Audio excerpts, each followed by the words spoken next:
Hello everyone, welcome back to my YouTube channel. दोस्तों, आज की इस क्लास में हम बात करने वाले हैं राजस्थान विश्वविद्यालय तथा अन्य विश्वविद्यालयों से संबंधित जितने भी बच्चे हैं जिनके एमडीसी विषय के अंतर्गत लोक प्रशासन के मूल सिद्धांत अथवा फंडामेंटल ऑफ पब्लिक एडमिनिस्ट्रेशन विषय जो आपने सेलेक्ट किया है, तो उनके लिए ये क्लास बहुत महत्वपूर्ण होने वाली है, क्योंकि इस क्लास में हम शॉर्ट क्वेश्चन और लॉन्ग क्वेश्चन विथ आंसर लेने वाले हैं। तो धैर्य बनाए रखें। ये जो क्लास होने वाली है वह लगभग 1.5 से 2 घंटे की क्लास होगी, जिसमें आपका पूरा पेपर यहीं पर क्लियर करवा दिया जाएगा। तो कहीं जाने की आवश्यकता नहीं है, ना कोई और बुक पढ़ने की आवश्यकता है। तो चलिए शुरू करते हैं एक एक करके इंपॉर्टेंट क्वेश्चन विथ आंसर, बिना स्किप किए और नॉर्मल स्पीड में देखना, ताकि आपकी क्लास पूरी यहीं क्लियर हो जाए। ना कोई पेपर बैक रहने का झंझट रहेगा, ना कुछ और पढ़ने का झंझट रहेगा। तो देखते हैं सबसे पहले Rajasthan university public administration MDC paper BA 3rd semester important question with answer. सबसे पहले देखते हैं यूनिट फर्स्ट से। देखो, समय कम है इसलिए मैंने क्वेश्चन के साथ ही आंसर को ऐड किया है। तो एक एक करके देखते हैं। यूनिट फर्स्ट है हमारी लोक प्रशासन का परिचय, यानी कि पब्लिक एडमिनिस्ट्रेशन का सामान्य परिचय देखेंगे, इंट्रोडक्शन देखेंगे। तो इंट्रोडक्शन से संबंधित कौन कौन से क्वेश्चन पूछे जाते हैं और आपको आंसर कैसे देना है। सबसे पहले अगर हम क्वेश्चन ले तो लोक प्रशासन क्या है, सबसे इंपॉर्टेंट क्वेश्चन आता है कि आपका जो एग्जाम है तो उससे संबंधित क्वेश्चन ही सीधा सीधा पूछा जाएगा कि लोक प्रशासन क्या है, पब्लिक एडमिनिस्ट्रेशन क्या है। तो पब्लिक एडमिनिस्ट्रेशन, लोक प्रशासन वह प्रक्रिया है जिसके द्वारा सरकार की नीतियों और योजनाओं को लागू किया जाता है। इंपॉर्टेंट लाइन है, लोक प्रशासन वह प्रक्रिया है जिसके द्वारा सरकार की नीतियों को, सरकार की जो नीतियां होती है और योजनाएं होती है उनको लागू किया जाता है तथा सार्वजनिक सेवाएं प्रदान करके समाज के विकास और जनहित को सुनिश्चित किया जाता है। सार्वजनिक सुविधाएं यानी कि जो सभी लोगों के लिए, समाज के सभी लोगों के लिए, सभी वर्गों के लिए समान रूप से उपयोगी होती है या प्रदान की जाती है। समाज के विकास यानी कि जो लोग रहते हैं उनके विकास और जनहित यानी जनता के हित को सुनिश्चित किया जाता है। साथ ही साथ हम देखें क्वेश्चन नंबर 2, लोक प्रशासन की प्रकृति क्या है। लोक प्रशासन की प्रकृति, तो लोक प्रशासन की प्रकृति व्यवहारिक, गतिशील और सेवा प्रधान होती है। ये लाइन आपको याद रखनी है कि लोक प्रशासन की जो प्रकृति है वह व्यवहारिक है। व्यवहारिक यानी कि व्यवहार में लाई जाती है, गतिशील यानी कि इसमें गति पाई जाती है, और सेवा प्रधान यानी कि लोगों की सेवा, जनता की सेवा, समाज सेवा से संबंधित है। इसका मुख्य उद्देश्य जनता की आवश्यकताओं की पूर्ति करना और सरकारी कार्यों को प्रभावी ढंग से संचालित करना।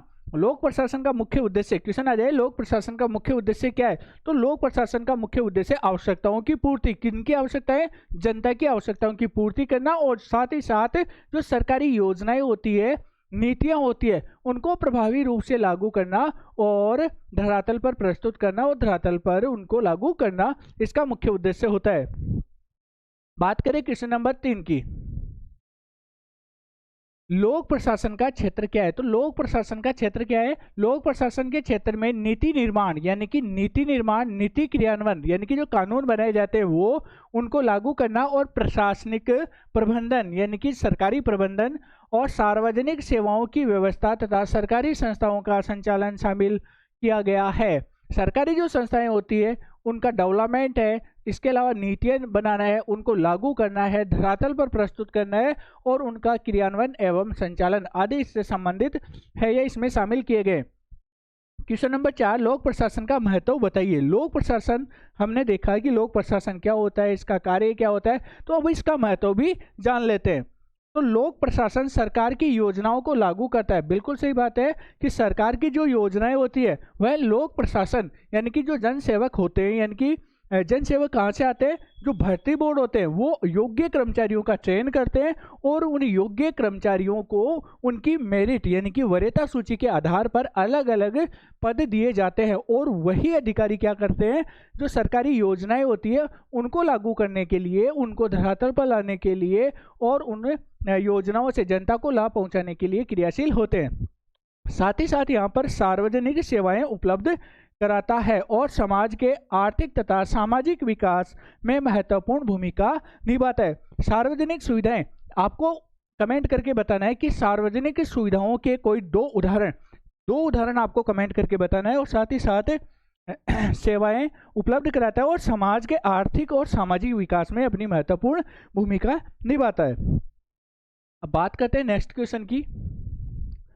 लोक प्रशासन का विकास कैसे हुआ? लोक प्रशासन जो विषय है यह कैसे डेवलप हुआ, इसका विकास कैसे हुआ? तो लोक प्रशासन 19वीं शताब्दी के अंत में एक स्वतंत्र विषय के रूप में विकसित हुआ। प्रशासनिक कार्यों की बढ़ती जटिलता के कारण इसका महत्व बढ़ा। तो 19वीं शताब्दी के अंत में इसका महत्व लगातार बढ़ता गया। क्यों? क्योंकि जो प्रशासनिक सुविधाएं थी या प्रशासनिक जो कार्य थे उनमें जटिलताएं बढ़ती गई। तो उन जटिलताओं को आसान बनाने के लिए, समस्याओं को आसान बनाने के लिए लोक प्रशासन विषय का विकास हुआ।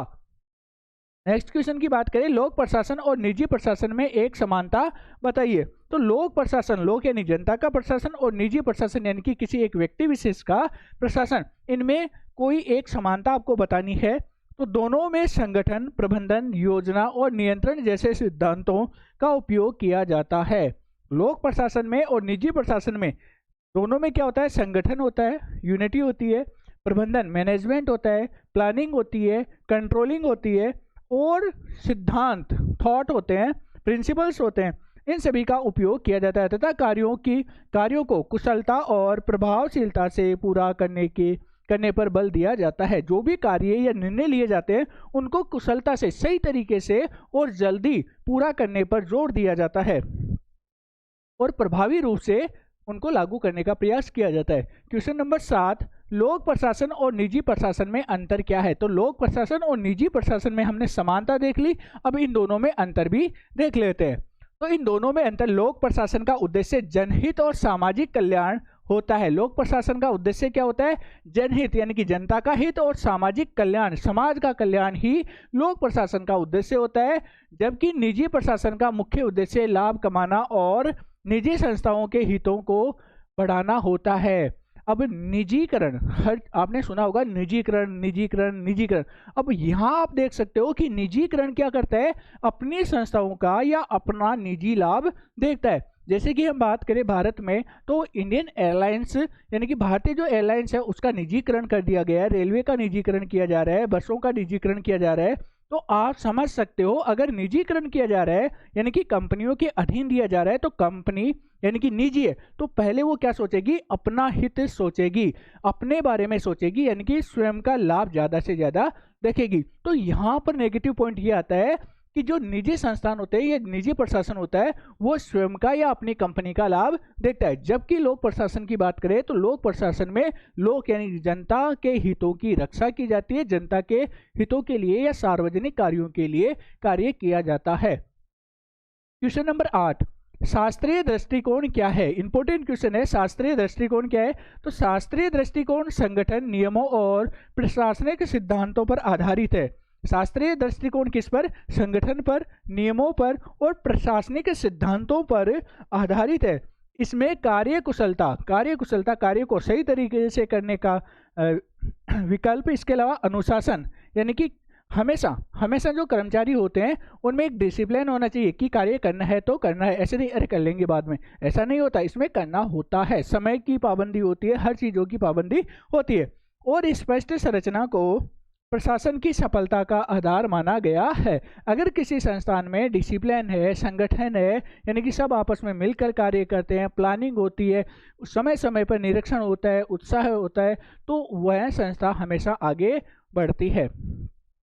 नेक्स्ट हम बात करें क्वेश्चन नंबर 9,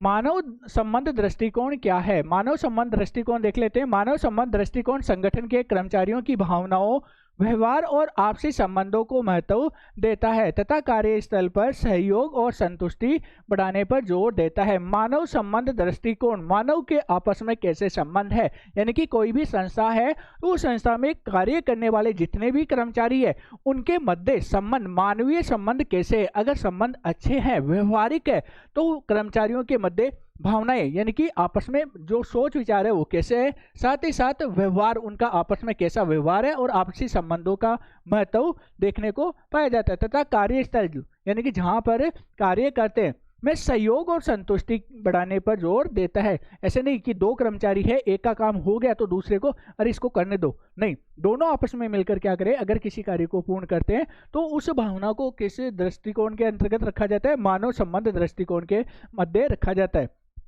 यूनिट फर्स्ट से अंतिम क्वेश्चन है, लोक प्रशासन का मुख्य उद्देश्य क्या है? लोक प्रशासन का अंतिम उद्देश्य या मुख्य उद्देश्य क्या माना गया है?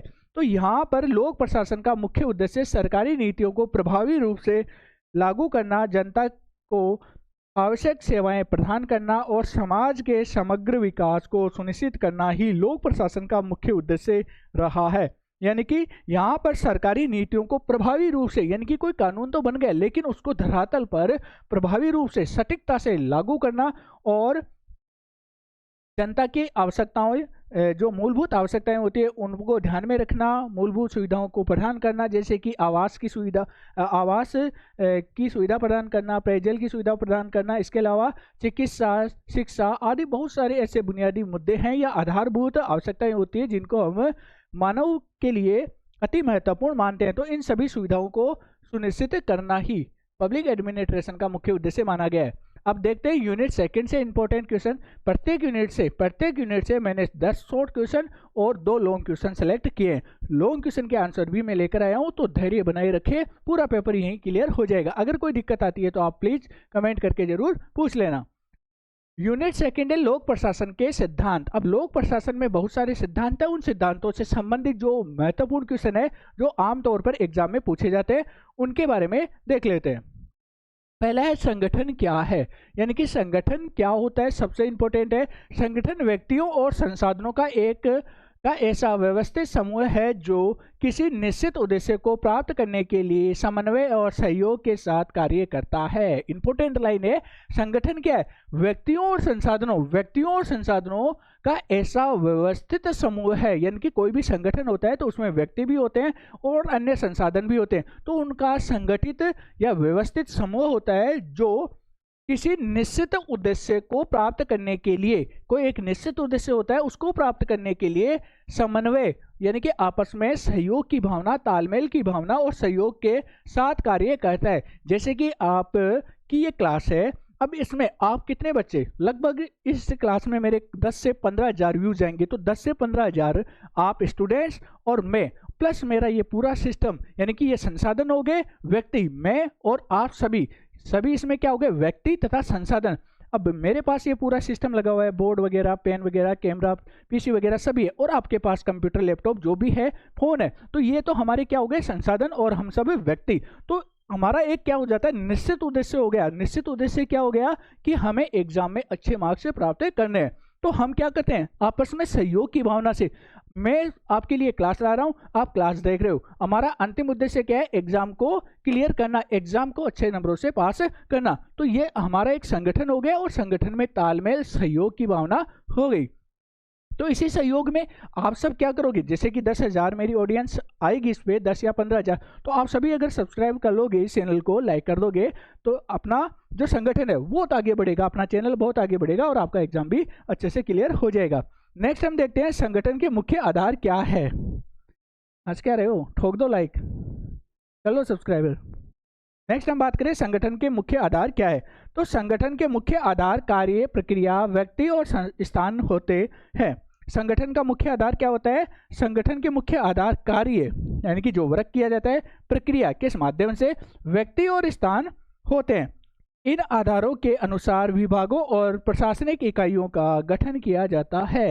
यानी कि अलग अलग प्रशासनिक इकाइयां क्रम से, छोटे क्रम से बड़े क्रम की ओर या बड़े क्रम से छोटे क्रम की ओर निर्धारित किया जाता है।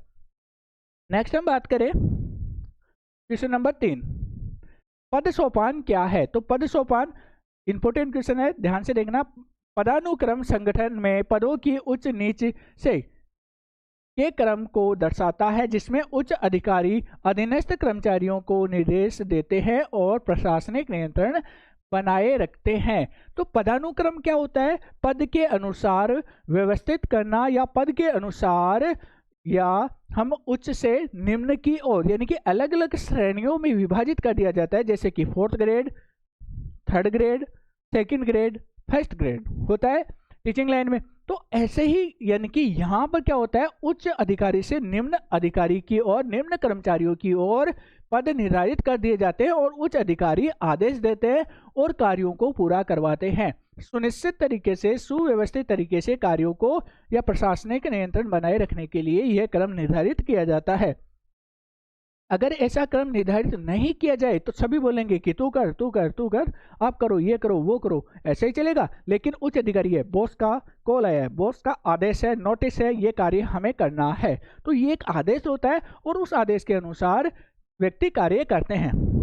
नेक्स्ट है आदेश की एकता क्या है। इंपॉर्टेंट क्वेश्चन है। आदेश की एकता का सिद्धांत कहता है कि प्रत्येक कर्मचारी को केवल एक ही अधिकारी से आदेश प्राप्त होना चाहिए, जिससे भ्रम और अनुशासनहीनता से बचा जा सकता है। आदेश की एकता का मतलब होता है कि कोई भी कर्मचारी है उसे एक व्यक्ति से आदेश मिलेगा। अगर 2 या 3 या 4 व्यक्तियों से आदेश मिलेगा तो एक आदेश बोलेगा ये करना है, दूसरा बोलेगा ये नहीं करना, तीसरा बोलेगा कि अभी सोचेंगे, चौथा बोलेगा कि बाद में देखेंगे। तो जो अधीनस्थ कर्मचारी है वो कंफ्यूजन में रहेंगे कि ये कार्य करना है या नहीं करना। इसलिए यह सिद्धांत कहता है कि सिर्फ एक ही व्यक्ति का आदेश होना चाहिए कि यह कार्य होना चाहिए तो कर्मचारी अपने आप कर लेंगे, नहीं होना चाहिए तो नहीं करेंगे। तो आदेश की एकता का तात्पर्य यही है कि आदेश देने वाला एक ही व्यक्ति होना चाहिए। नेक्स्ट हम बात करें क्वेश्चन नंबर 5, नियंत्रण का क्षेत्र क्या है। तो नियंत्रण का क्षेत्र उस सीमा को दर्शाता है जिसके अंतर्गत एक अधिकारी प्रभावी ढंग से अधीनस्थ कर्मचारियों के कार्यों की देखरेख और नियंत्रण कर सकता है। तो नियंत्रण का क्षेत्र का मतलब है कि कोई भी अधिकारी होता है वह अपने अधीनस्थ कर्मचारियों के, जैसे मान लीजिए एक अधिकारी है, ठीक है, इसके अधीन 3, 4, 5 व्यक्ति जैसे कि बी, सी और डी कार्य करते हैं। अब ये ए व्यक्ति क्या करता है, इनके ऊपर आसानी से क्या कर सकता है, नियंत्रण कर सकता है। तो नियंत्रण करने की प्रक्रिया और देख रेख, ठीक है, कि जो कार्य कर रहा है वह अच्छे से हो रहा है या नहीं, तो नियंत्रण और देख रेख आसानी से कर सकता है। तो उसे किस नाम से जाना जाता है, नियंत्रण का क्षेत्र के नाम से जाना जाता है। नेक्स्ट है प्रत्यायोजन क्या है। तो ये भी मोस्ट क्वेश्चन है, ध्यान से देखना। प्रत्यायोजन क्या है। प्रत्यायोजन वह प्रक्रिया है जिसमें उच्च अधिकारी अपने कुछ अधिकार और दायित्व अधीनस्थ कर्मचारियों को सौंप देता है ताकि प्रशासनिक कार्यों में दक्षता बढ़ सके। तो इसमें प्रत्यायोजन का तात्पर्य क्या है कि जो उच्च अधिकारी होते हैं वह अपने अधिकार या कुछ शक्तियां अपने अधीनस्थ कर्मचारियों को प्रदान कर देते हैं, यानी कि उसके जस्ट नीचे वाले जो कर्मचारी होते हैं उनको प्रदान कर देते हैं। इससे क्या होता है कि वह स्वयं निर्णय लेकर उस कार्य को सही तरीके से, प्रभावी तरीके से क्रियान्वित कराने में सफल होते हैं और आसान तरीके से कर सकते हैं। नेक्स्ट हम बात करें क्वेश्चन नंबर 7, केंद्रीकरण क्या है। इंपोर्टेंट क्वेश्चन है ये भी। केंद्रीकरण वह व्यवस्था है जिसमें प्रशासनिक निर्णय लेने की शक्ति मुख्य रूप से उच्च स्तर के अधिकारियों या केंद्रीय प्राधिकरण के हाथों में होती है। केंद्रीकरण का मतलब क्या होता है, कोई भी संस्था है तो उसमें मान लीजिए एक उच्च अधिकारी है, तो उच्च अधिकारी के पास क्या होती है, अधिकार होते हैं। अब इसके अधीन 2 कर्मचारी कर रहे हैं, फिर इसके अधीन 3 कर्मचारी कार्य कर रहे हैं, ठीक है। अब ये लास्ट में क्या करेंगे, इनके ऊपर नियंत्रण रखेंगे और लास्ट में जो निर्णय लेने की प्रक्रिया होती है, यानी कि ये अधिकारी क्या करते हैं, कर्मचारी कार्य करते रहते हैं, इनके ऊपर अधिकार इनका होता है और इनके ऊपर सर्वोच्च अधिकारी यानी कि उच्च अधिकारी का नियंत्रण होता है। तो केंद्रीकरण वह व्यवस्था है जिसमें प्रशासनिक निर्णय लेने की जो शक्ति मुख्य रूप से उच्च स्तर के अधिकारी या केंद्रीय अधिकारी, तो उच्च स्तर का अधिकारी हो गया, केंद्रीय अधिकारी हो गया, इसके अधीन अन्य कर्मचारी कार्य करते हैं। नेक्स्ट है विकेंद्रीकरण क्या है। तो केंद्रीकरण का उल्टा हो जाएगा विकेंद्रीकरण। विकेंद्रीकरण में निर्णय लेने की शक्तियों को विभिन्न स्तरों और अधिकारियों में बांट दिया जाता है जिससे प्रशासन अधिक प्रभावी और उत्तरदायी बनता है। यानी कि निर्णय लेने की जो प्रक्रिया है उसमें अलग अलग अधिकारियों को विभाजित कर दिया जाता है, कार्य अलग अलग अधिकारियों को विभाजित कर दिया जाता है, जिससे प्रशासनिक कार्य आसानी से और सही तरीके से संचालित होता है। अब क्वेश्चन नंबर 9 की बात करें, निर्णय निर्माण क्या है। तो निर्णय निर्माण वह प्रक्रिया है जिसमें विभिन्न विकल्पों का विश्लेषण करके किसी समस्या के समाधान के लिए सबसे उपयुक्त विकल्प का चयन किया जाता है। निर्णय निर्माण यानी कि कोई भी समस्या है तो उसके ऊपर विचार विमर्श करके अंतिम जो फैसला लिया जाता है, सबसे उपयुक्त विकल्प का जो चयन किया जाता है। जैसे कि आपके एग्जाम में क्वेश्चन आते हैं कि निम्नलिखित में से सबसे उपयुक्त विकल्प का चयन कीजिए, तो आपको सभी सही लगते हैं लेकिन जो सबसे उपयुक्त होता है वो आप क्या करते हो, सेलेक्ट करते हो। ऐसा ही इसमें यूनिट सेकंड का अंतिम क्वेश्चन है, संचार का महत्व क्या है। तो संचार प्रशासन में सूचना, विचार और निर्देशों के आदान प्रदान का माध्यम है। यह संगठन में समन्वय, समझ और कार्यकुशलता को बढ़ाने में सहायता करता है। यानी कि जो संगठन है उसमें सूचनाओं को आदान प्रदान करने का एक माध्यम है। नेक्स्ट हम बात करें यूनिट थर्ड से। यूनिट थर्ड है अपनी कार्मिक प्रशासन। कार्मिक प्रशासन क्या है, पहला ही क्वेश्चन है कार्मिक प्रशासन क्या है, तो इसका आंसर देखिए। कार्मिक प्रशासन प्रशासन का वह भाग है जो कर्मचारियों की भर्ती, प्रशिक्षण, पदोन्नति और सेवा शर्तों से संबंधित कार्यों का प्रबंधन करता है। कार्मिक प्रशासन का कार्य क्या है, यानी कि कोई भी विभाग है तो विभाग में कर्मचारियों का चयन, एग्जाम और उनका इंटरव्यू वगैरह लेने का कार्य, और साथ ही साथ भर्ती कराना, प्रशिक्षण देना, उनको पदोन्नति देना यानी कि प्रमोशन देना, और साथ ही साथ जो अन्य सेवा की शर्तें होती है उनको बनाना और लागू करना ही इसका, या मैनेजमेंट करना ही इसका प्रमुख कार्य होता है। नेक्स्ट है क्वेश्चन नंबर 2, कार्मिक प्रशासन का महत्व क्या है। तो इसका महत्व क्या है, कार्मिक प्रशासन योग्य कर्मचारियों की नियुक्ति और विकास सुनिश्चित करता है जिससे प्रशासनिक कार्य प्रभावी, कुशल और उत्तरदायी ढंग से संपन्न हो सके। यानी कि कार्मिक प्रशासन का महत्व क्या है कि ये योग्य और उच्च उम्मीदवारों का सिलेक्शन करता है जिससे प्रशासन का जो कार्य है वह सुनिश्चित रूप से, सुदृढ़ रूप से, प्रभावी रूप से, उत्तरदायी ढंग से संपन्न हो सकता है। नेक्स्ट है नौकरशाही क्या है। तो यहाँ से भी क्वेश्चन आने की संभावना है। नौकरशाही, तो नौकरशाही एक प्रशासनिक व्यवस्था है जिसमें कार्य, नियमों, पदानुक्रम और निश्चित प्रक्रियाओं के आधार पर संचालित किए जाते हैं तथा अधिकारियों की स्पष्ट जिम्मेदारियां होती है। नौकरशाही में क्या होता है कि निश्चित जिम्मेदारियां होती है, आपको ये कार्य करना होगा और निश्चित सारे प्रावधान होते हैं। नेक्स्ट हम बात करें सिविल सेवा क्या है। सिविल सेवा सरकार के स्थायी कर्मचारियों का समूह है जो प्रशासनिक कार्यों को संचालित करता है और सरकारी नीतियों के क्रियान्वयन में महत्वपूर्ण भूमिका निभाता है। यानी कि एक स्थायी संस्था है और यह जो प्रशासनिक कार्य है उनको क्रियान्वित करने में अपनी महत्वपूर्ण भूमिका निभाते हैं। अब सिविल सेवा को आप जानते हो कि कौन से आते हैं, इसमें किस रैंक के अधिकारी आते हैं और कौन सा इसमें एग्जाम होता है।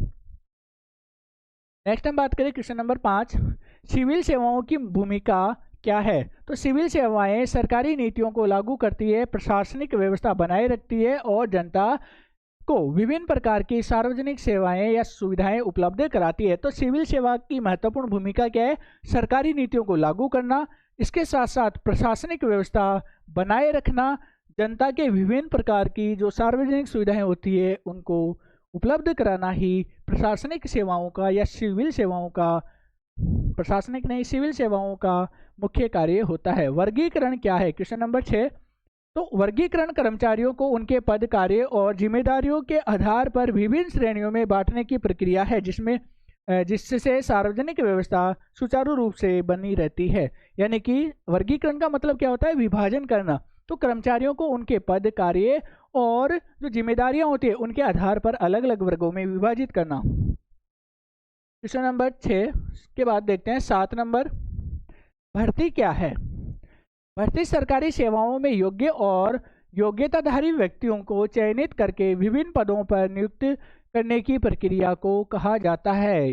भर्ती क्या होती है, आप एग्जाम देने जाते हो, कंपटीशन के एग्जाम, तो उसमें आप एग्जाम देते हो, पास होते हो, फिर डीवी होता है, यानी कि आप योग्य हो और योग्यताधारी, यानी कि योग्य हो और योग्यताधारी यानी कि आपके पास योग्यता भी है, योग्य हो और योग्यता यानी कि आपकी पढ़ाई भी उसके समान है, तो उनकी नियुक्ति करके प्रशासनिक कार्यों में लगाया जाता है। नेक्स्ट है प्रशिक्षण क्या है।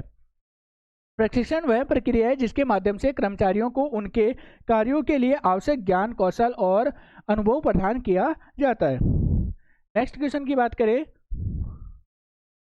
पदोन्नति क्या है। तो पदोन्नति किसी कर्मचारी को उसके वर्तमान पद से उच्च पद पर नियुक्त करने की प्रक्रिया है जिससे उसकी जिम्मेदारियां और अधिकार बढ़ जाते हैं। पदोन्नति का मतलब क्या होता है? कोई भी कर्मचारी होता है वह जिस पद पर होता है, अपने लेवल पर होता है, उससे उच्च लेवल पर या उच्च पद पर उसको क्या करना? प्रमोशन देना, और जिससे उसका अधिकार एवं शक्तियां कार्यक्षेत्र बढ़ जाते हैं।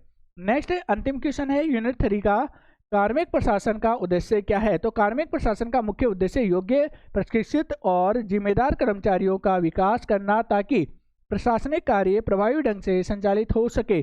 तो कार्मिक प्रशासन का मुख्य उद्देश्य क्या है? जो कर्मचारी है, योग्य कर्मचारी है, उनको प्रशिक्षण प्रदान करना और जिम्मेदारी कर्मचारियों का विकास करना, जो जिम्मेदारियां उनका विकास करना, जिम्मेदारियों को बढ़ाना, प्रशासनिक कार्यों को सुधारना, इसका मुख्य उद्देश्य है। तो ये थे यूनिट 3 से संबंधित इंपॉर्टेंट क्वेश्चन। अब बात करते हैं यूनिट 4 यानी कि अंतिम यूनिट के शॉर्ट क्वेश्चन।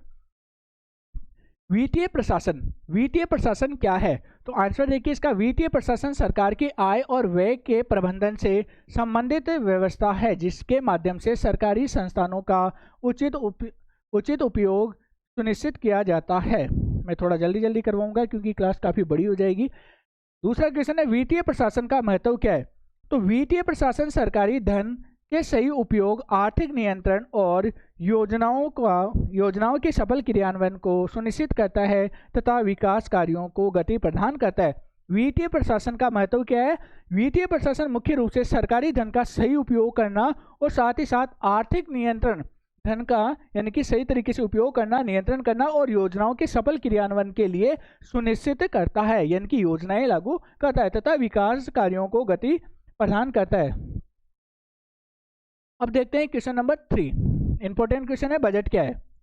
तो बजट सरकार की आय और व्यय का वार्षिक अनुमान होता है जिसके माध्यम से वित्तीय संसाधनों की योजना और नियंत्रण किया जाता है। तो बजट क्या है? बजट सरकार की आय और व्यय, कितना आ रहा है और कितना खर्च हो रहा है, का एक वार्षिक अनुमान होता है। वार्षिक यानी कि एक वर्ष के लिए अनुमान होता है कि एक वर्ष में इतना खर्च होगा और इतना पैसा आएगा। तो उसके आधार पर एक बजट तैयार किया जाता है जिसके माध्यम से वित्तीय संसाधनों की योजना और नियंत्रण का प्रावधान किया जाता है या उपलब्ध करवाया जाता है। नेक्स्ट है बजट के प्रकार कौन कौन से हैं?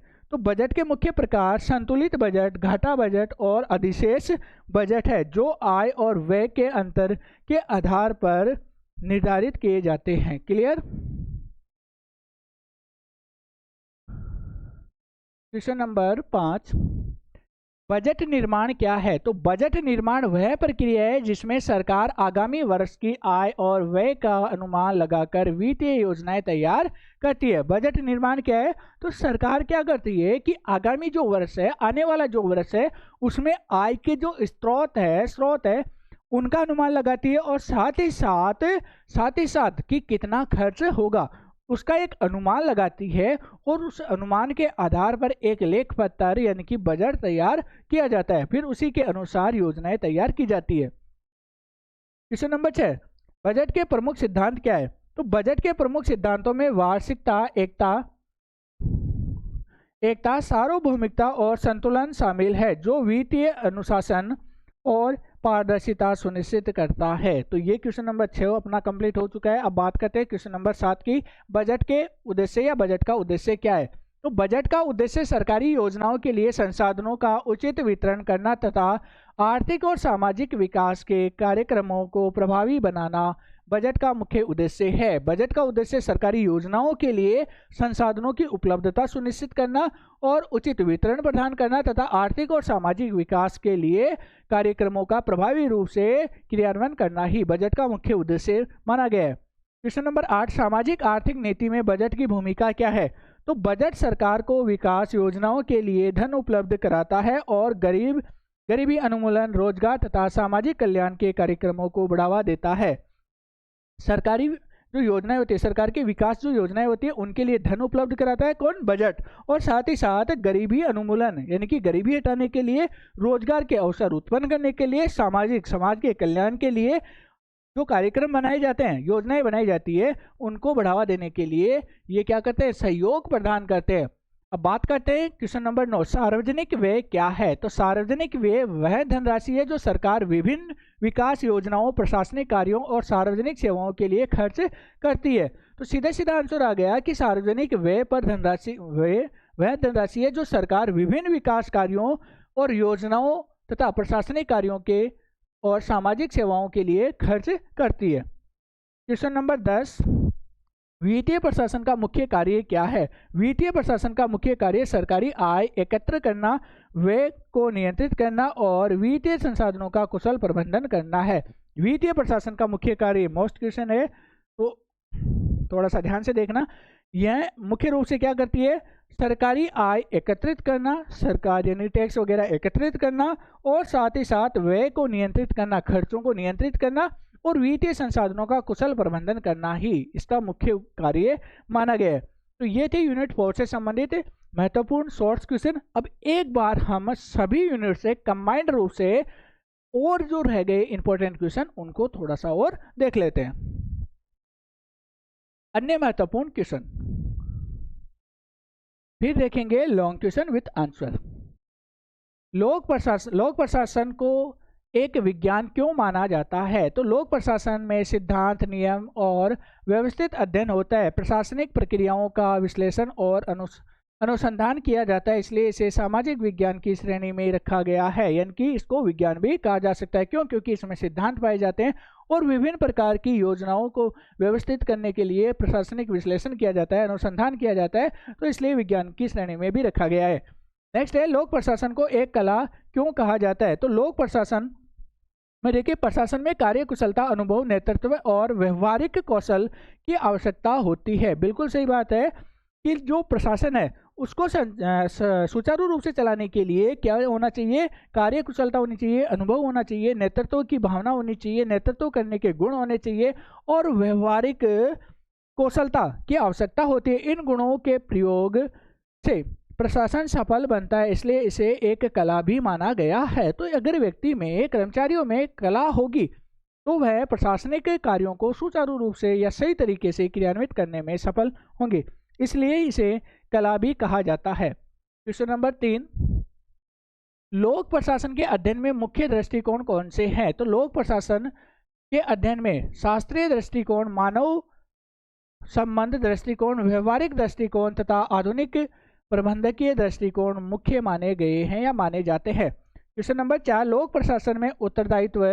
का महत्व क्या है? तो उत्तरदायित्व से प्रशासन जनता और सरकार के प्रति जवाबदेह बनता है, जिससे पारदर्शिता बढ़ती है तथा प्रशासनिक कार्यों में अनुशासन और ईमानदारी बनी रहती है। अब नोट करते जाना, मैं थोड़ा जल्दी करवाऊंगा क्योंकि समय कम है अपने पास। क्वेश्चन नंबर 5, विभागीय संगठन क्या होते हैं? तो विभागीय संगठन वह प्रशासनिक व्यवस्था है जिसमें सरकार विभिन्न कार्यों को अलग अलग विभागों में विभाजित करती है और प्रत्येक अपने कार्यों का संचालन करती है। प्रत्येक विभाग अपने कार्यों का संचालन करते हैं, यानी कि सरकार क्या करती है? अलग अलग प्रशासनिक विभागों की स्थापना करती है, कर्मचारियों का चुनाव करती है और वो कर्मचारी अपनी संस्था के प्रति, अपने कर्तव्यों के प्रति जवाबदेही होते हैं। नेक्स्ट है, लाइन और स्टाफ संगठन में क्या अंतर है? लाइन संगठन में अधिकारी सीधे कार्यों का संचालन करते हैं, जबकि स्टाफ संगठन सलाह और सहायता प्रदान करता है तथा निर्णय लेने में लाइन अधिकारी की मदद करता है।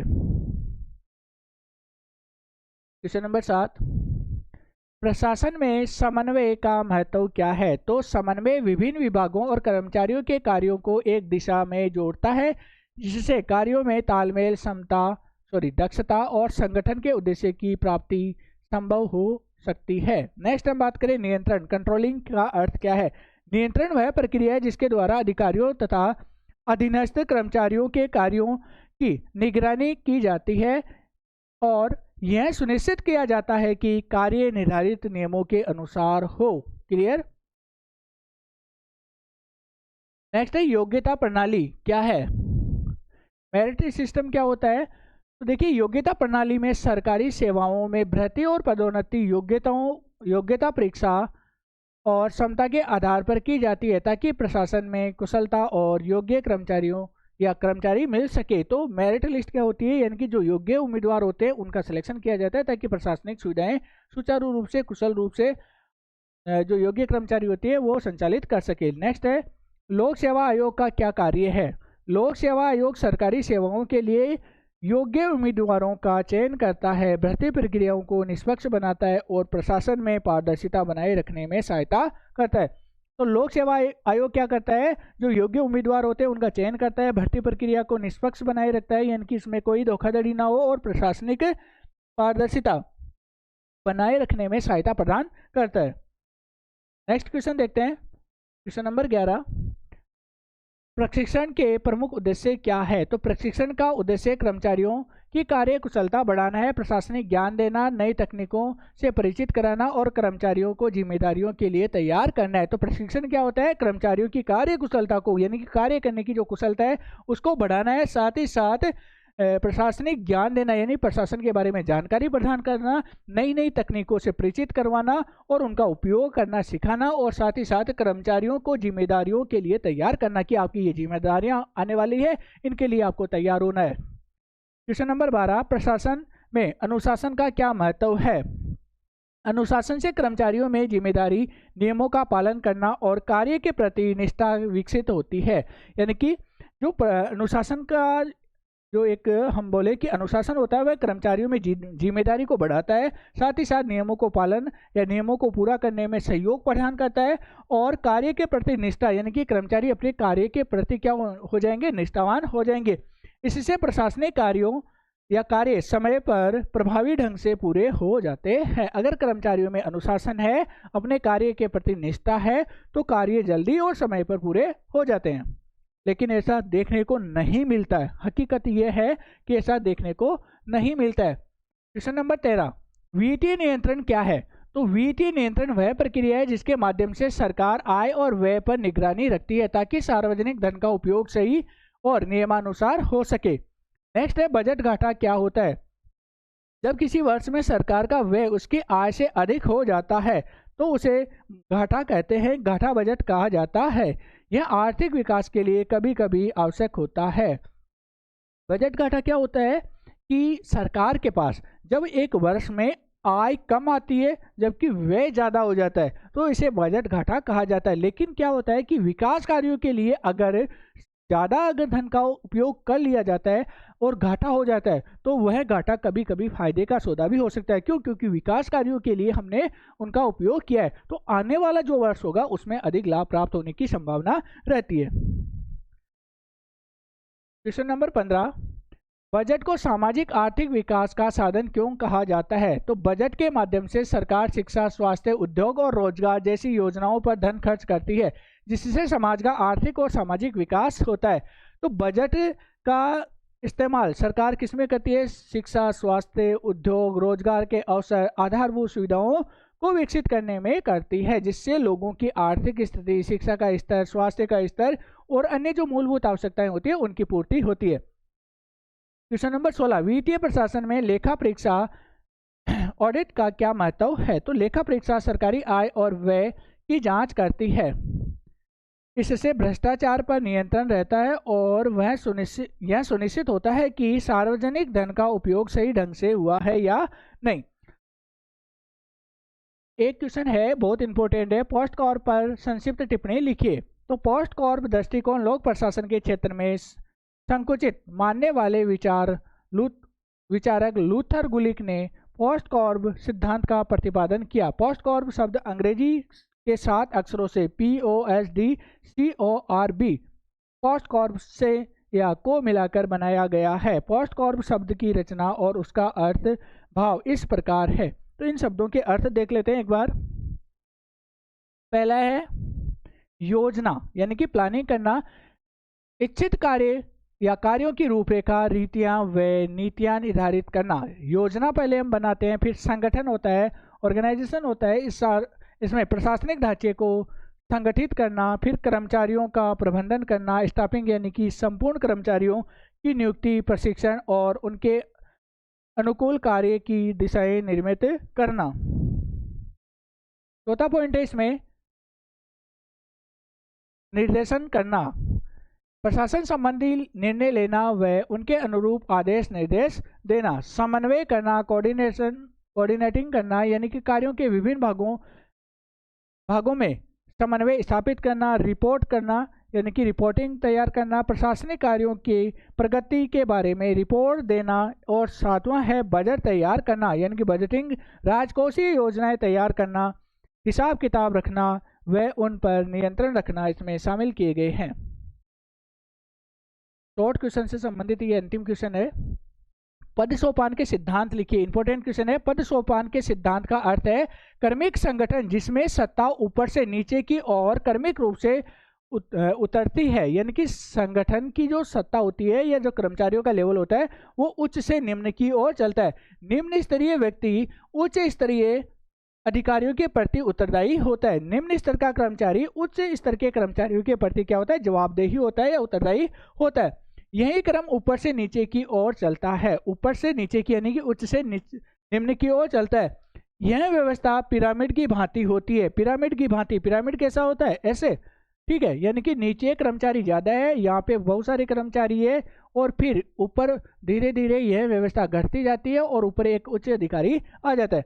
इसके द्वारा संगठन में कार्यरत विभिन्न व्यक्तियों तथा स्तरों को परस्पर व्यवस्थित ढंग से जोड़कर उत्तरदायित्व की पंक्ति सुनिश्चित की जाती है। इसमें देख लेते हैं इसके लाभ। समय की बचत होती है, कार्य कुशलता में वृद्धि होती है, प्रशासन में सूचना का माध्यम और यह सुविधाजनक भी होती है। अंतिम क्वेश्चन है गैंग प्लान क्या है। गैंग प्लान है, ठीक है, गैंग प्लान क्या है। हेनरी फियोल ने पद सोपान व्यवस्था के दोषों को दूर करने के लिए एक पुल व्यवस्था का निर्माण किया। इस व्यवस्था को उन्होंने गैंग प्लान के नाम दिया, जिसका अर्थ होता है लेवल जंपिंग, यानी कि अपने लेवल से ऊपर उठना, जंप करना। इस व्यवस्था के अनुसार एक विभाग या उप विभाग का कर्मचारी सीधे भी दूसरे विभाग या उप विभाग के कर्मचारी से सीधे संपर्क स्थापित कर सकता है। यह पुल आड़ा या तिरछा हो सकता है। तो हेनरी फियोल महोदय ने क्या किया कि जो बहुत सारी समस्याएं आ रही थी उन समस्याओं का समाधान निकालने के लिए एक सिद्धांत दिया कि एक स्तर का कर्मचारी दूसरे स्तर के कर्मचारी से सीधा संवाद कर सकता है। अब बात करते हैं लॉन्ग क्वेश्चन की। शॉर्ट क्वेश्चन अपने कंप्लीट हो चुके हैं। अब बात करते हैं लॉन्ग क्वेश्चन की। पहला क्वेश्चन है लोक प्रशासन का अर्थ बताते हुए लोक प्रशासन की प्रकृति तथा इसके विषय क्षेत्र का विस्तार से वर्णन कीजिए। इसके 8वां में क्वेश्चन देखने को मिलेगा। लोक प्रशासन तथा निजी प्रशासन के में प्रमुख अंतर क्या है।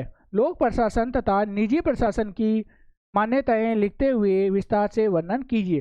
तो ये थे लॉन्ग क्वेश्चन यूनिट फर्स्ट से। अब इनके आंसर देख लेते हैं एक एक करके। लोक प्रशासन का अर्थ बताते हुए प्रशासन की प्रकृति तथा इसके विषय क्षेत्र का विस्तार से वर्णन कीजिए। तो ध्यान से देखना, थोड़ा सा समय और लगेगा आपको। लोक प्रशासन का अर्थ सरकार की नीतियों को लागू करने वाली प्रक्रिया से है। सरकार की जो नीतियां होती है उनको लागू करने की प्रक्रिया से इसका संबंध होता है। जो जनहित के लिए कार्य करती है, कौन, सरकारी जो नीतियां होती है वह जनहित यानी कि जनता के हितों के लिए कार्य करती है। यह लोक सार्वजनिक यानी कि लोक का मतलब सार्वजनिक और प्रशासन यानी कि प्रबंधन का संयोजन है। जो सरकारी विभागों के माध्यम से नीतियां, कानून और सेवाएं लागू करता है, इसकी प्रकृति वैज्ञानिक और कलात्मक दोनों है। किसकी, जो लोक प्रशासन विषय है इसकी प्रकृति वैज्ञानिक और कलात्मक दोनों है, जो व्यापक जन केंद्रित और पदानुक्रमित होती है। जन केंद्रित यानी जनता पर केंद्रित होती है और पदानुक्रमित होती है। बात करें सरल अर्थ में लोक प्रशासन का अर्थ सार्वजनिक नीतियों को पूरा करना या लागू करना है। अगर सीधा सीधा हम बोले तो जो सार्वजनिक नीतियां होती है उनको पूरा करना या लागू करना ही लोक प्रशासन है। यह सरकार के कार्यकारी अंग से संबंधित है। सरकार का जो कार्यकारी यानी कि कार्य करने वाला अंग है उससे संबंधित मानी गई है। परिभाषा देखिए, एल.डी. वाइट एक विद्वान है, एल.डी. वाइट। तो एल.डी. वाइट बताते हैं कि लोक प्रशासन में वे सभी कार्य आ जाते हैं जिनका उद्देश्य लोक नीति को पूरा करना या लागू करना होता है।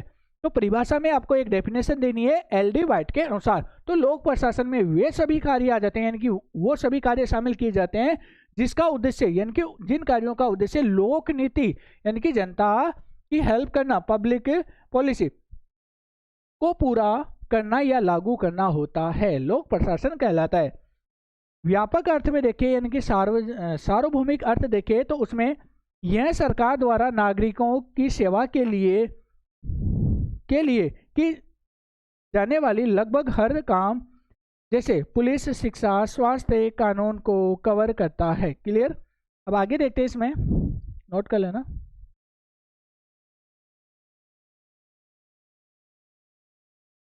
लोक प्रशासन की प्रकृति। लोक प्रशासन की प्रकृति क्या है? पहला है प्रबंधकीय और एकीकृत दृष्टिकोण। प्रबंधकीय और एकीकृत दृष्टिकोण में देखिए कुछ विद्वान जैसे लूथर गुलिक इसे प्रबंधकीय कार्यों यानी कि योजना, संगठन, निर्देशन तक सीमित मानते हैं। यानी कि जो लोक प्रशासन है उसको लूथर गुलिक क्या बोलते हैं? योजना बनाना, संगठन और निर्देशन, इससे संबंधित मानते हैं, यहीं तक सीमित मानते हैं। जबकि हम बात करें अन्य इसे सभी स्तरों यानी कि लिपिक से लेकर सर्वोच्च का योग मानते हैं। अन्य जो विद्वान है वह जो सबसे छोटा कर्मचारी होता है, निम्न स्तर का कर्मचारी होता है, वहां से लेकर उच्च अधिकारी तक का सभी का योग अन्य विद्वान क्या मानते हैं? लोक प्रशासन का दृष्टिकोण मानते हैं। नेक्स्ट है विज्ञान या कला। लोक प्रशासन विज्ञान या कला। यह एक कला है क्योंकि इसमें कौशल की आवश्यकता होती है। हमने पढ़ा कि कर्मचारियों में कौशल होना अनिवार्य है और कौशल किस में आता है? कला में आता है। और विज्ञान है क्योंकि यह व्यवस्थित अध्ययन जैसे बजट निर्माण, लोक नीति पर आधारित है। और साइंस में हम क्या पढ़ते हैं? सिस्टमेटिक तरीके से, क्रमबद्ध तरीके से अध्ययन और वैज्ञानिक दृष्टिकोण या फिर सिद्धांतों पर आधारित होता है। तो इसमें भी सब कुछ क्रमबद्ध तरीके से सैद्धांतिक रूप से होता है, जैसे कि बजट का निर्माण करना और साथ ही साथ लोक नीतियों को लागू करना इसमें शामिल है, इसलिए इसे विज्ञान की श्रेणी में भी रखा जाता है। आगे देखते हैं राजनीतिक और गैर राजनीतिक। लोक प्रशासन नीति निर्माण में मदद करता है। राजनीतिक यानी कि जो नीति कानून होते हैं उनके निर्माण में, और लेकिन मुख्य रूप से उसे लागू करता है। यानी कि गैर राजनीतिक जो गैर पक्षपाती होता है, यानी कि बिना पक्षपात के किया जाता है। नेक्स्ट है कल्याणकारी और उत्तरदायी। आधुनिक लोक प्रशासन केवल कानून व्यवस्था नहीं बल्कि नागरिकों के कल्याण, सामाजिक और न्याय पर ध्यान केंद्रित करता है। यानी कि वर्तमान लोक प्रशासन की बात करें तो यह न केवल कानून व्यवस्था से संबंधित है बल्कि नागरिकों के कल्याण और समानता से भी संबंधित हो गया है। नेक्स्ट है क्वेश्चन नंबर, इसका जो अथवा है पहले का, लोक प्रशासन का कार्य क्षेत्र देख लेते हैं। पहले लोक प्रशासन का क्षेत्र अत्यंत विस्तृत है जिसे मुख्य रूप से दो दृष्टिकोणों में देखा जा सकता है। पहला है विषय वस्तु दृष्टिकोण। विषय वस्तु दृष्टिकोण पहला देखते हैं तो इसमें पोस्टकॉर्ब यानी कि लूथर गुलिक ने दिया था। अब इसमें विषय वस्तु दृष्टिकोण पोस्टकॉर्ब यानी कि लूथर गुलिक हो गया अपना क्लियर। इसमें पी का मतलब प्लानिंग यानी कि योजना बनाना, ओ का मतलब ऑर्गेनाइजेशन यानी कि संगठन या संगठन का ढांचा तैयार करना, एस मतलब स्टाफिंग यानी कि कर्मचारियों की नियुक्ति करना, फिर है डी यानी कि डायरेक्टिंग यानी कि निर्देश देना, आदेश निर्देश देना या उनको पूरा करवाना। नेक्स्ट है सीओ यानी कि यानी कि कोऑर्डिनेटिंग यानी कि विभागों के बीच समन्वय स्थापित करना। आर का मतलब रिपोर्टिंग यानी कि कार्य की रिपोर्ट तैयार करना, और लास्ट में है बी का मतलब बजटिंग यानी कि बजट यानी कि लेखा जोखा तैयार करना या निर्धारित करना। तो इसको अच्छे से याद कर लेना, देख लेना, नोट कर लेना। नेक्स्ट हम बात करें कार्य क्षेत्र दृष्टिकोण। कार्य क्षेत्र दृष्टिकोण की बात करें,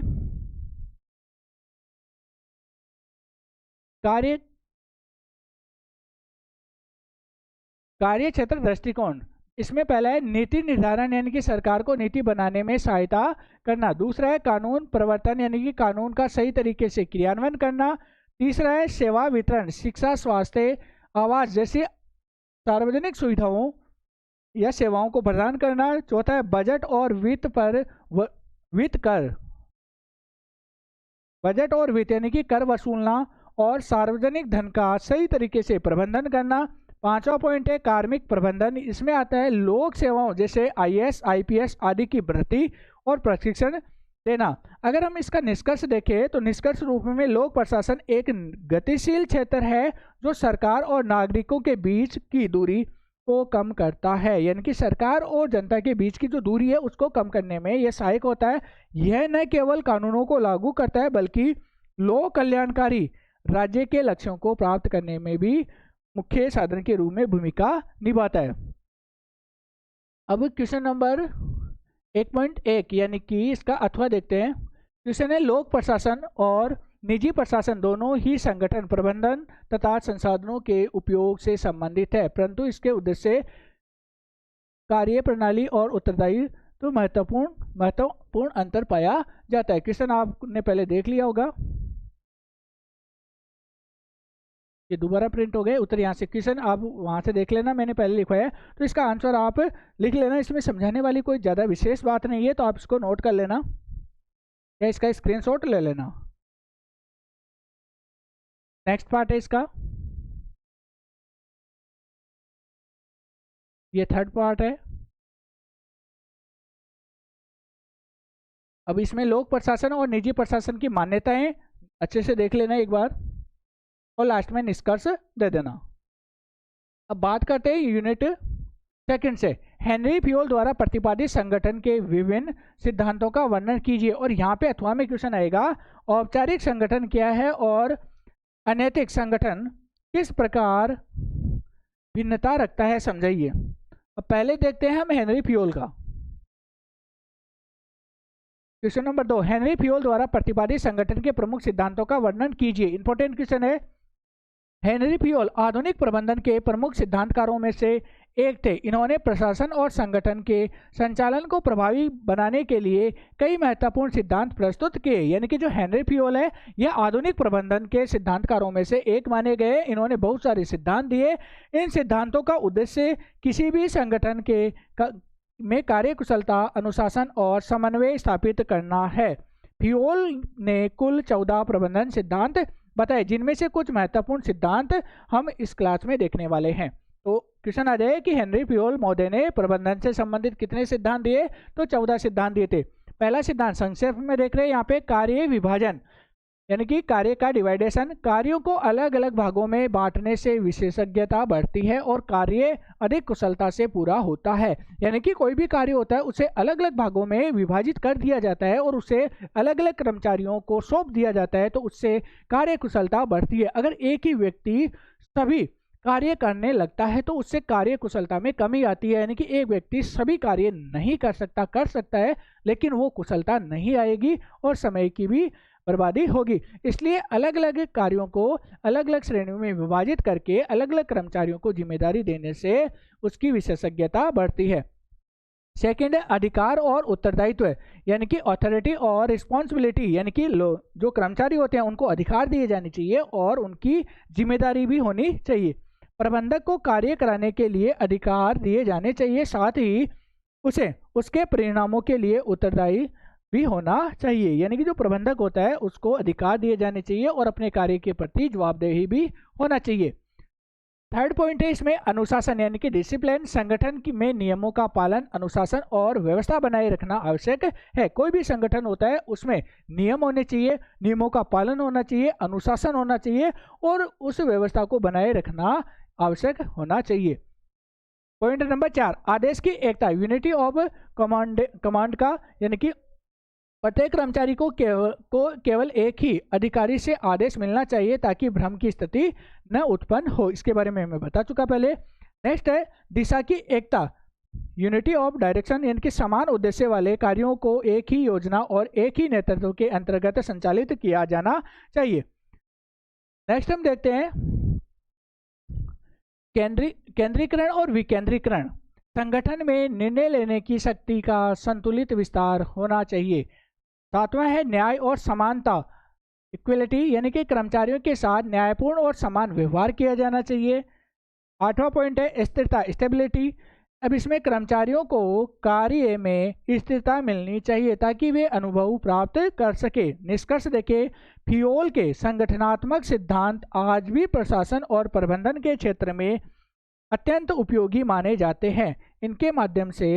इन सिद्धांतों के माध्यम से किसी भी संगठन में कार्य कुशलता, समन्वय और अनुशासन को प्रभावी रूप से स्थापित किया जा सकता है। तो ये हेनरी फ्योल महोदय के सिद्धांत हमने देखे।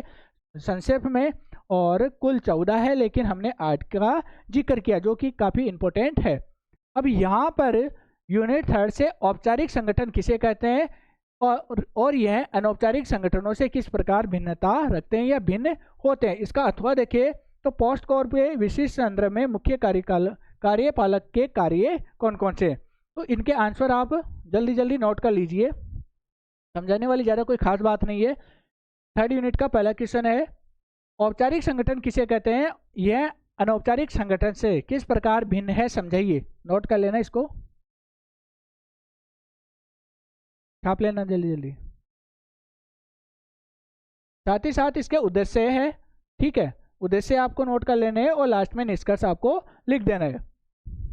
ठीक है, इसी प्रकार पोस्ट गौर के संदर्भ में विशिष्ट मुख्य कार्यपालक के कार्य, तो ये इंपॉर्टेंट है, तो थोड़ा सा इसको अच्छे से पढ़ लेना। प्लानिंग यानी कि योजना बनाना, फिर संगठन बनाना, फिर कर्मचारियों की व्यवस्था करना, फिर है निर्देश देना, समन्वय स्थापित करना, प्रतिवेदन तैयार करना यानी कि रिपोर्टिंग तैयार करना। 7वां है बजट बनाना, इसके बारे में मैं बता चुका हूँ, ठीक है। नेक्स्ट है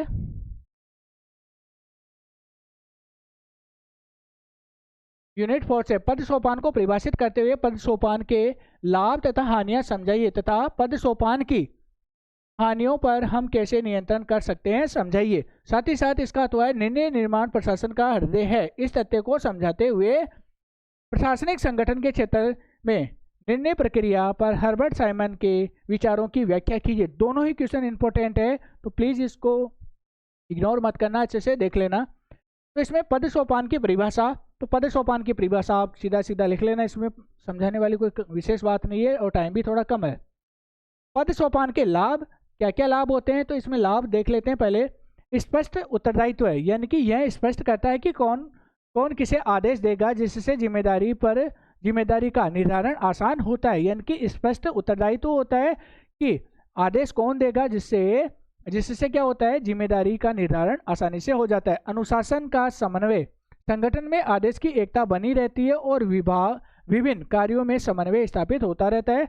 नेक्स्ट है पर्यवेक्षण में आसानी, उच्च अधिकारी अपने अधीनस्थ के कार्य की आसानी से निगरानी कर सकता है, यानी कि उच्च अधिकारी अपने अधीनस्थ कर्मचारियों के जो कार्य हैं उन पर आसानी से निगरानी रख सकता है। कार्य कुशलता में वृद्धि, कार्य के विशेषज्ञता या विशेषज्ञ के अनुभव और आधार पर पद बांटे जाते हैं। अब इसकी हानियां ऐसे ही, इसमें लाल फीताशाही की स्थिति उत्पन्न होती है, संचार में अवरोध उत्पन्न होता है, निर्णय में देरी हो सकती है, इसके अलावा मानवीय संवेदनाओं की अनदेखी यहाँ पर की जाती है। तो इसकी हानियां हम देख लिए। साथ ही साथ अब देखते हैं पद सोपान की हानियों पर नियंत्रण कैसे स्थापित किया जा सके। इसमें पहला है गैंग प्लेग की जो योजना है, यानी कि हेनरी फ्योल ने गैंग प्लेग की जो सिद्धांत दिया था उसको लागू करना। फिर इसमें सत्ता का विकेंद्रीकरण करना। थर्ड है इसमें नियमों में लचीलापन स्थापित करना कि नियम कैसे होने चाहिए, लचीले होने चाहिए। नेक्स्ट है चौथा, इसमें संचार के आधुनिक जो संसाधन है उनका उपयोग करना चाहिए। और लास्ट में आपको क्या करना है, इसका संक्षेप में विवरण देना है। नेक्स्ट है इसमें नेतृत्व की अवधारणा की व्याख्या कीजिए, नेतृत्व के विभिन्न सिद्धांतों का संक्षेप में परिचय दीजिए, और अथवा इसमें मास्लो के आवश्यकता की क्रमबद्धता सिद्धांत का आलोचनात्मक वर्णन कीजिए। तो अब इसका आंसर देख लेते हैं, नेतृत्व की अवधारणा, ठीक है। इसका आंसर देखते हैं, नेतृत्व एक प्रक्रिया है जिसमें एक व्यक्ति अपने विचार या विचारों, व्यवहार और दृष्टिकोण से समूह के सदस्यों को सामान्य लक्ष्यों को प्राप्त करने के लिए प्रेरित करता है, प्रभावित करता है और निर्देशित करता है। यह संगठन की सफलता का मुख्य आधार माना गया है। यानी कि नेतृत्व यानी कि एक व्यक्ति को नेतृत्व दिया जाता है, वो क्या करता है, अपने कर्मचारियों को निर्देश देता है, आदेश देता है, उनको सही तरीके से करने के लिए प्लानिंग बताता है, उनको सहयोग प्रदान करता है। इससे कोई भी संगठन होता है वो मजबूत होता है और उसकी कार्यकुशलता में वृद्धि होती है। नेक्स्ट है नेतृत्व की अवधारणा। तो नेतृत्व की अवधारणा में देखिए पहला पॉइंट है प्रभाव डालने की प्रक्रिया। नेता नेता अनुयायियों को बिना जोर जबरदस्ती के कार्य करने के लिए प्रेरित करता है। अगर प्रभावी नेतृत्व होता है, अगर अपना लीडर प्रभावशाली होता है, प्रतिभावान होता है, तो वह कर्मचारियों को जोर जबरदस्ती कार्य करने के लिए नहीं बोलता है, बल्कि उनको प्रेरित करता है ताकि कर्मचारी स्वयं अपनी इच्छा से कार्य करे। नेक्स्ट हम बात करें लक्ष्य उन्मुख, यानी कि यह एक साझा दृष्टि की ओर टीम का मार्गदर्शन करता है। साझा यानी कि सबकी जिम्मेदारी है और संयुक्त रूप से पार्टनरशिप में कार्य करने के लिए प्रेरित करता है। नेक्स्ट है इसमें पारस्परिक संबंध, इसमें नेता और अनुयायी एक दूसरे से प्रभावित होते हैं। नेक्स्ट पॉइंट है परिस्थिति जन्य, नेतृत्व शैली स्थिति और समूह की आवश्यकताओं के अनुसार बदलती रहती है। अलग अलग समूहों में अलग अलग प्रकार के नेतृत्व की कुशलता देखने को मिलती है। नेक्स्ट है नेतृत्व के प्रमुख सिद्धांत, इंपॉर्टेंट है। पहला है महान व्यक्तित्व सिद्धांत, ग्रेट मैन थ्योरी। यह सिद्धांत मानता है कि नेता पैदा होते हैं, बनाए नहीं जाते। नेतृत्व जन्मजात गुणों जैसे साहस, बुद्धि का परिणाम है। पहला क्या है इसमें सिद्धांत कि महान व्यक्तित्व सिद्धांत, यानी कि इसके अनुसार यह माना गया है कि नेता जन्मजात ही होता है, उसमें जन्म से ही ऐसे गुण पाए जाते हैं। धैर्यवान होता है, साहसी होता है, बुद्धिमान होता है। सेकंड है शील गुण सिद्धांत। इसके अनुसार सफल नेताओं में विशिष्ट व्यक्तिगत गुण होते हैं, जैसे आत्मविश्वास, ईमानदारी और निर्णय लेने की क्षमता। यानी कि शील गुण में क्या होता है कि जो सफल नेता होते हैं उनमें विशिष्ट व्यक्तिगत गुण होते हैं, जैसे कि आत्मविश्वास, खुद का विश्वास, ईमानदारी।